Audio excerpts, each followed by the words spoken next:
Hey everyone. Coming to you as Oliver here, my real name. There has been some word about Game not doing their whole pre-order thing anymore. I'm just going to turn this thing around because it's annoying the hell out of me. Not doing their the whole pre-orders and not getting EA games anymore. And if you head over to Retro Collect, there's a really short kind of article on it, just big enough to read and kind of get the gist of it.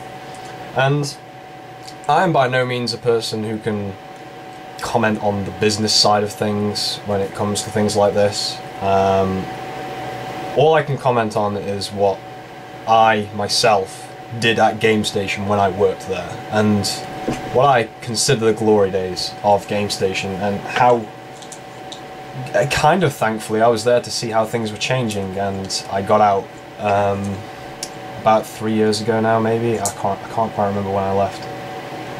But yeah, basically I started work at Gamestation. I think it was around about maybe 2006, 2007, somewhere around that. And I wanted to work for Gamestation because it was I don't know, I always felt more comfortable in a Gamestation shop than I did in a game shop. I always thought Game was very formal, though they never tried to pressure you in Game either, and to be honest, I was kind of impartial. It was the fact that there was a job in a game shop opening up that really made me think, wow, I'm gonna go for that. And I got the job, and I was ecstatic, and it was awesome. And yeah, we used to have so much fun in Gamestation, to the point where I made it to senior sales. I think it was maybe 2 years after I'd started, or maybe a year and a half even, I can't quite remember. But I distinctly remember when that kind of shift happened. That was around about the time that we heard that Game was, I don't know what the correct way to say what Game did was, but they took over Gamestation, I guess that's one way of putting it. Prior to this, for trade-ins and stuff like that, I mean, it's said on the Retro Collect site, sorry, that Game were kind of the reason that Retro fell from Gamestation, and I would say that is accurate, being on the inside. A few things happened, really. When I became senior sales, there was a lot more talking of, and doing of, getting useless stock, which was essentially retro stock, and putting it in boxes to be written off, as the term was, to be sent back to head office for them to do something with it. Now, fair enough, if it was going somewhere to be used, somewhere to be sold on, maybe. We did hear that some of it went to the bigger stores. But to take retro away from your local store like that is quite a big thing to do.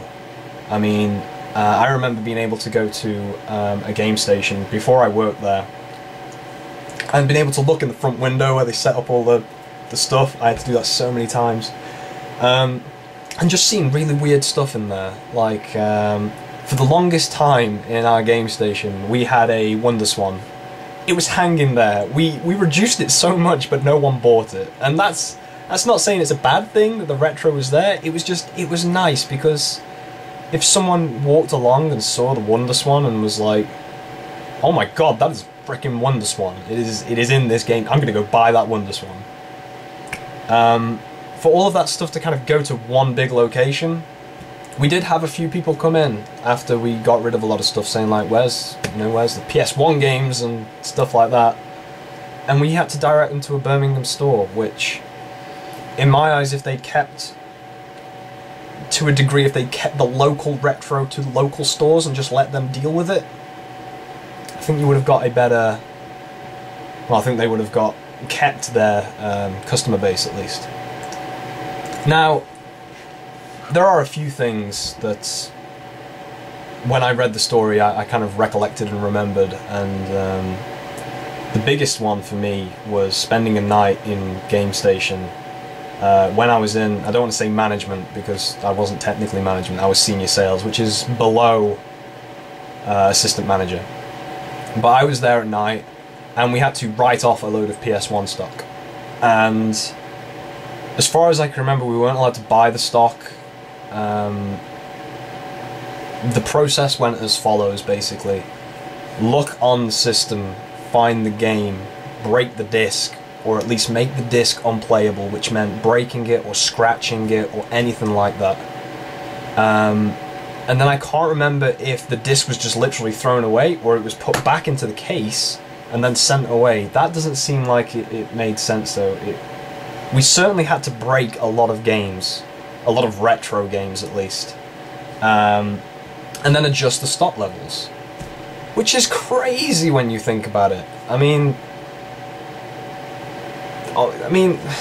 employees can technically only save so much, and to pay at Gamestation is all right, I guess. It's a wage, but you're kind of making the sacrifice to work in a cool place. That's where I thought I was anyway. It doesn't matter what the wage is. You work in a game, you can spend all your money on games. You work. That's awesome, right? But doing things like that. That was when I was senior sales, and that was after Game kind of took the power from Gamestation, I guess, in a sense, and that was horrible. That was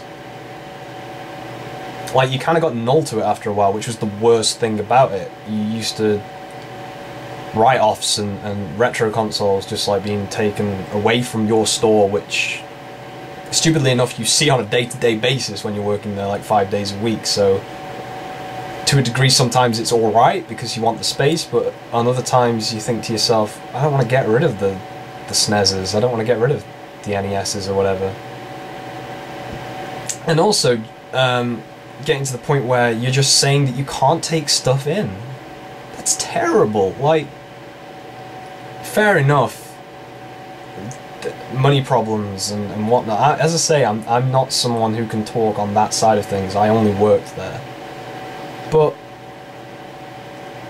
I'm like, the GameCube thing recently, like, I went into a Gamestation and I was like, I want basically all of your GameCube, just give me the GameCube games. And they didn't have any, but they were also saying that they were stopping taking them in at the end of the month. Now, don't stop taking them in, just lower the price of what you're going to give for them. At least that then keeps them in the wild, at least that then keeps that person wanting to sell them in some way. I don't know, it just seems really weird. But the one other big thing that I noticed when the big Gamestation to game shift happened was we were being rammed. You don't use this term lightly, this is actually what happened. We were rammed up the arse about attachment rates. Now, if you don't know what an attachment rate is, I'm sure everyone does, but basically if you sell a Wii, you can't just sell a Wii. That's insane! You have to sell a Wii, a warranty, an extra remote, an extra nunchuck, Mario Kart, 2 extra games, and you just feel like shit sometimes trying to get that stuff sold, at least. Yeah, you try and engage with a customer and be like, so, alright, you just want the Wii. We can't sell the Wii on its own. You've got to buy it in a bundle. But I don't want any of those games. Alright, I'm going to go to Argos. I've done my job. But we lost a customer there. We couldn't compromise. It was crazy. And pushing those warranties, we basically had an attachment rate as well in the back. And if you didn't get a good attachment rate on whatever you were selling, like, you wouldn't necessarily get a from the boss or whatever, but you would let the attachment rate of your store down, and those things were monitored, and you won prizes if you got to the top of your attachment rate. That is a sick thing to do in a company, really. It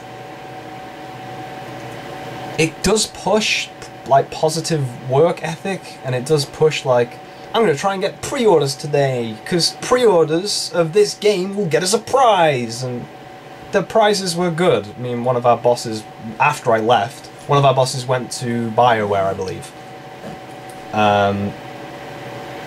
But if you really think about it from a customer's point of view and you trying to give a service, that is a really sick thing to try and do. Like, your store is not as good as this store. And they used to color code it as well. So if you were in the red...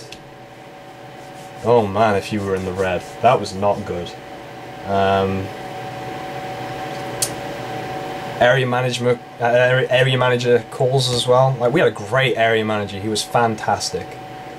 But when you get on the conference calls with all the other stores, and then all you hear is like, this store's not doing very good on pre-orders. You're gonna push it today?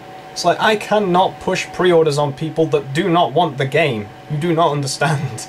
If some guy comes in here and buys Donkey Konga because we have a copy of it somewhere, or Super Smash Brothers Melee, whatever, fucking buy a Wii, how the hell am I supposed to get a Call of Duty Black Ops order from someone who does not even own the console, really? Now, that's a bit of a stretch, yeah, but if you get a kid coming in for, I don't know, an actual 360 game, they don't have much money. They need to spend that money to make that game last.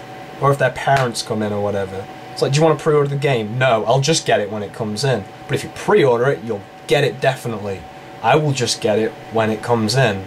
Okay, but if you pre-order it, you'll definitely get it. And it's just... It does not make sense. It does not make sense.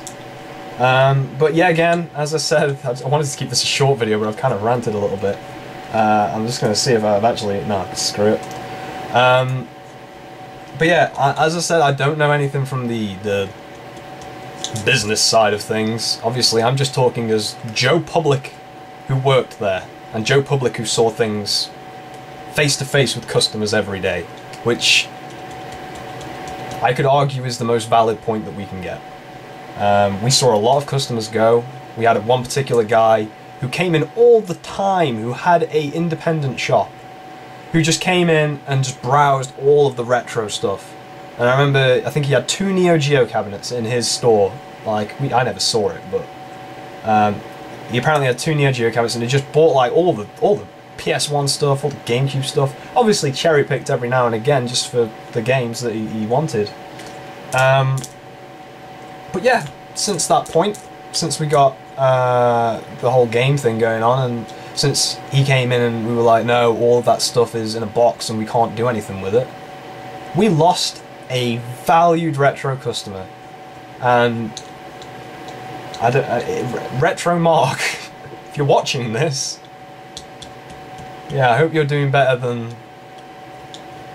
the whole situation. I hope your store's booming, mate. Because we've got indie developers now. I can imagine a lot more independent stores opening up. And yeah, that's all I've got really. So I'd like to hear what you guys have got to say about this. If you've got anything, video response, anything, comments. As I say, not business guy, not wearing a suit here. I'm just a dude that used to work there. 3 years I worked there. And after the 1.5 mark, maybe 2 years, that's when badness started happening in my eyes. That's when we started seeing things like, get rid of your SNES stock, because you're a small store, and SNES is going to Birmingham now. And then we go up to Birmingham. Got any SNES stuff? No! So where did that go? But yeah, anyway, comment, video response, anything. This is just my 2 cents on it, and I'll see you next time. Let's hope that they either wake up and start doing a kind of cool retro-y thing, maybe, to kind of figure out a way out of this somehow, or power to the people in that sense. Power to the people that want to actually make a store who has their customers in mind and isn't going to destroy games. Yeah, I'll leave on that note, yeah. And with that,